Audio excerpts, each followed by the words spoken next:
అందరికీ నమస్కారం. శ్రావణ మాసం చాలా విశేషమైనటువంటి మాసం. జ్యోతిష్ శాస్త్ర ప్రకారం పౌర్ణమి రోజు చంద్రుడు శ్రవణ నక్షత్రానికి దగ్గరగా ఉండడం చేత ఈ మాసమునకు శ్రావణ మాసం అని పేరు వచ్చింది.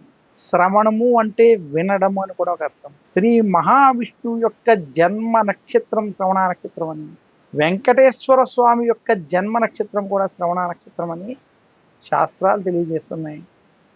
మహావిష్ణువుకి ప్రీతికరమైనటువంటి నక్షత్రంతో కూడి ఉన్నటువంటి మాసం అవడం చేత ఈ మాసము లక్ష్మీదేవికి ప్రీతికరం అని కూడా చెప్పబడింది. అసలు శ్రావణ మాసం శివకేశవులకి భేదము లేనటువంటి మాసం. ఈ మాసంలో శివారాధన, పార్వతీదేవి ఆరాధన, లక్ష్మీదేవి ఆరాధన, శ్రీ మహావిష్ణువు యొక్క ఆరాధన, ఈ 4 ఆచరించేటువంటి మాసం ఈ మాసం. శ్రావణ మాసంలో ప్రతిరోజు విష్ణుమూర్తి ఆలయాన్ని దర్శించుకోవడం, విష్ణుమూర్తిని పూజించడం విశేషం. ఇక శ్రావణ సోమవారాలు. ఉత్తర భారతదేశంలో శ్రావణ మాసం మొత్తం శివారాధనకి ప్రాధాన్యత. అందులోనూ శ్రావణ సోమవారాలు విశేషంగా శివుణ్ణి పూజిస్తారు. దీనికి గల ఒక పురాణ కథ ఏమిటంటే, మనకి దేవతలు, దైత్యులు, రాక్షసులు కలిసి విశేషంగా పాల సముద్రాన్ని చిలికి అమృత భాండం కోసం ప్రయత్నం చేసినప్పుడు ఆ పాల సముద్రం నుంచి హాలాహల విషం ప్రప్రదముగా వచ్చిందని, ఆ విషాన్ని శివుడు తన గరళంలోకి తీసుకున్న మాసము శ్రావణ మాసం అని. అందుకనే ఈ మాసంలో విశేషంగా ఆ యొక్క హాలాహల విషాన్ని ఆయన స్వీకరించి ఈ సృష్టిని కాపాడాడు. కాబట్టి ఈ మాసంలో విశేషంగా శివారాధనను ఉత్తర భారతంలో చేయడం విశేషం. ఇంకా శ్రావణ మాసంలో వచ్చేటువంటి మంగళవారాలు మంగళ గౌరీని పూజిస్తారు.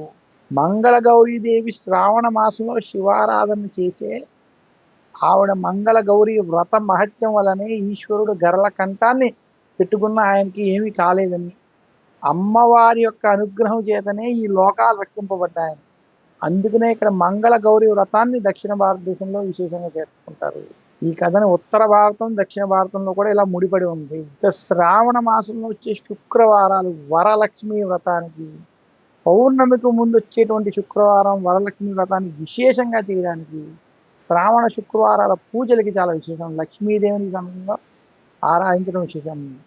అందుకనే శ్రావణ మాసం విష్ణుమూర్తి ఆరాధనలకి, విష్ణుమూర్తి యొక్క ఆలయ దర్శనాలకి, అలాగే సోమవారాలు శివారాధనకి, మంగళవారం మంగళ గౌరీ వ్రతాలకి, శుక్రవారాలు లక్ష్మీ వ్రతాలకి విశేషం. శ్రావణ పౌర్ణమి రాఖీ పౌర్ణమి, జంధ్యాల పౌర్ణమి, హయగ్రీవ పౌర్ణమి అని కూడా చెప్పబడింది. ఇంతటి విశేషం ఉన్నది కాబట్టి శ్రావణ మాసం చాలా పవిత్రమైనది. శ్రావణ మాసంలో ఉన్న మరొక అంశం, శ్రావణ మాస కృష్ణ పక్ష అష్టమి రోజు కృష్ణాష్టమిగా శ్రీకృష్ణ భగవానుడు జన్మించినటువంటి రోజుగా. అందుకనే శ్రావణ మాసానికి ఎంతటి విశిష్టత ఏర్పడిందని. ఈ మాసంలో శ్రీకృష్ణుని పూజించినటువంటి వారికి, కృష్ణాష్టమి వంటి జరుపుకున్నటువంటి వారికి కృష్ణుని యొక్క అనుగ్రహం చేత శుభ ఫలితాలు కలుగుతాయని శాస్త్రాలు తెలియజేస్తాయి. మరొక్కసారి అందరికీ శ్రావణ మాస శుభాకాంక్ష తెలియజేస్తున్నాను. నమస్కారం. మీ చిలకమర్తి ప్రభాకర చక్రవర్తి Sharma. For more videos like this, subscribe Big TV channel.